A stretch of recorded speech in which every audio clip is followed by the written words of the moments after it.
Today's message for you is titled, I'm Going Fishing. In John 21, 1 through 3, it says, Later, Jesus appeared again to the disciples beside the Sea of Galilee. This is how it happened.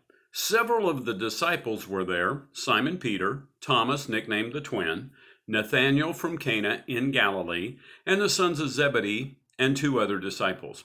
Simon Peter said, I'm going fishing. We'll come too, they all said. So they went out to the boat, but they caught nothing all night.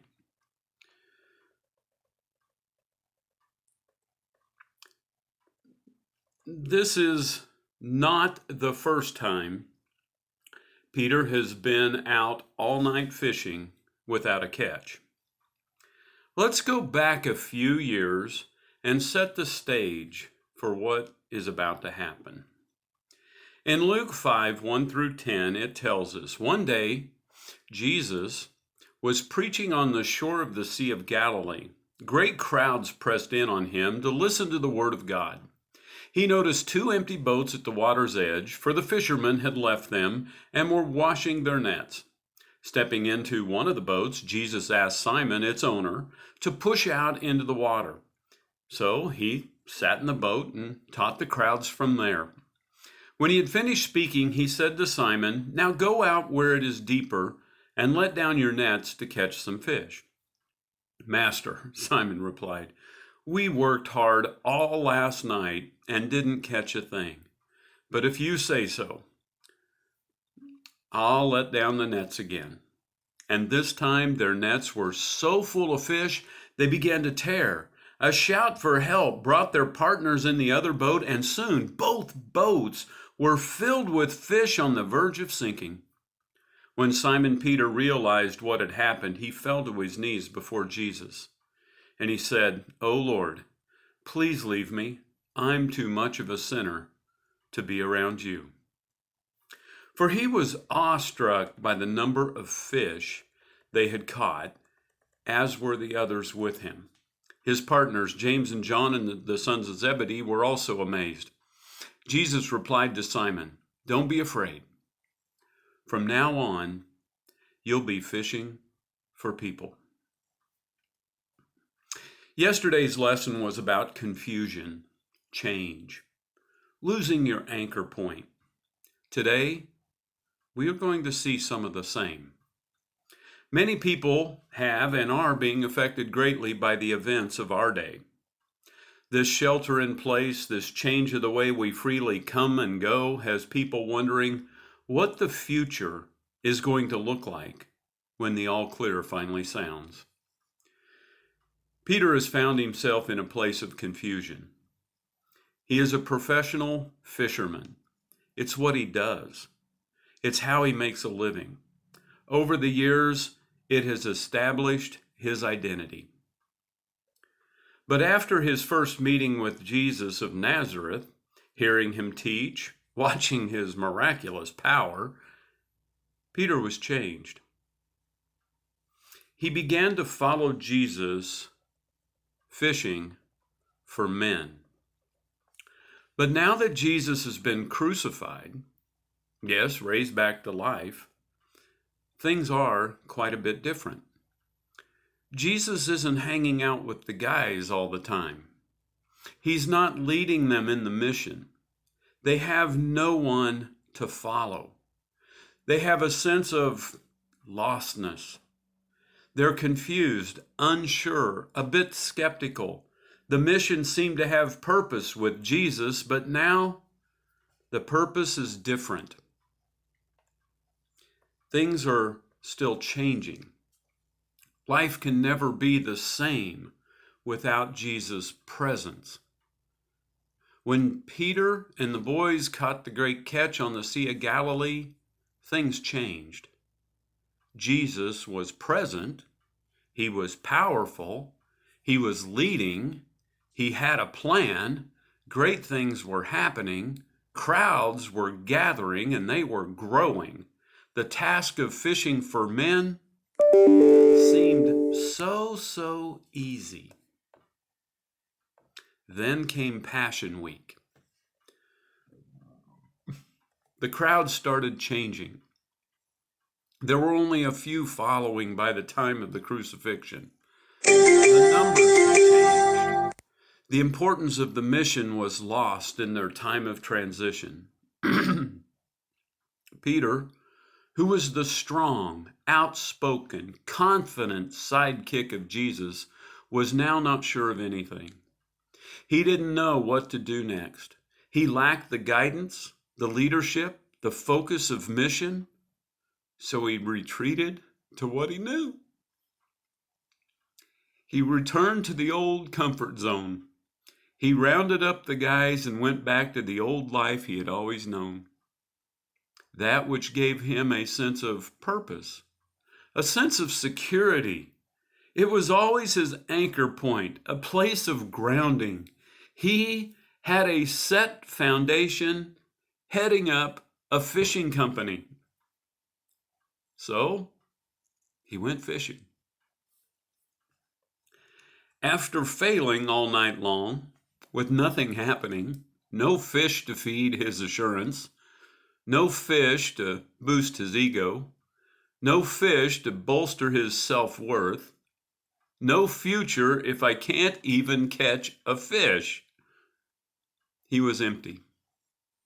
He couldn't even return to the sea and do what he used to do.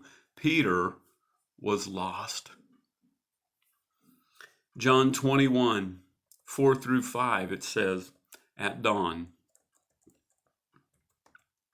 Jesus was standing on the beach, but the disciples couldn't see who it was. He called out, "Fellows, have you caught any fish?" "No," they replied. Adding insult to injury, Peter now had to admit to a bystander that he was a failure. No. Now wait. Peter had not failed. He's not the failure. He failed at fishing. But that's not how we humans see things. See, Peter was not the failure. He was just being guided to his success. He was being guided to his new life. He was being pressed and pushed to his new mission. Everything was forcing Peter in a new direction. Peter's focus was having to be changed. Peter was about to have a new job.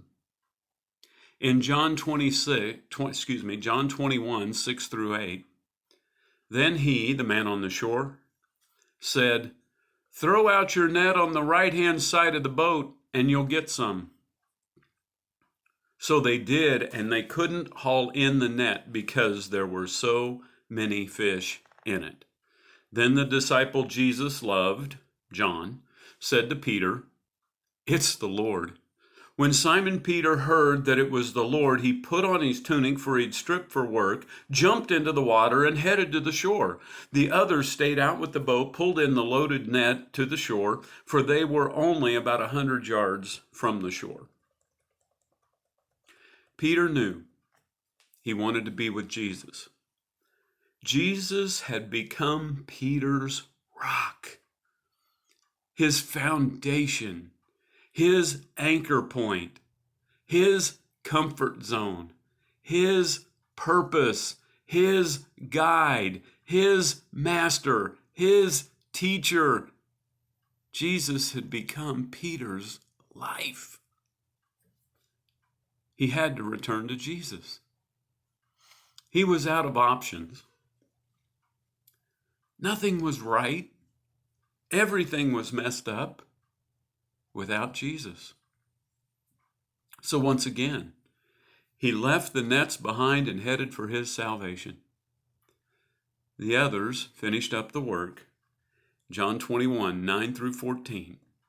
It says, when they got there, they found breakfast waiting for them, fish cooking over a charcoal fire and some bread. "Bring some of the fish you've just caught," Jesus said. So Simon Peter went aboard and dragged the net to the shore. There were 153 large fish, and yet the net hadn't torn. "Now come and have some breakfast," Jesus said. None of the disciples dared ask him, "Who are you?" They knew it was the Lord. Then Jesus served them the bread and the fish. This was the third time Jesus had appeared to his disciples since he had been raised from the dead. Now that breakfast is over. When the breakfast is over, it's time for Jesus to reset Peter's foundation. It's time for the mission to be settled. Jesus needed a leader who would go forth and continue the ministry. Yes, it's going to be different. It's not going to look the same. Jesus will not be physically present. So the disciples are going to be the leaders. In John 21:15 through 17,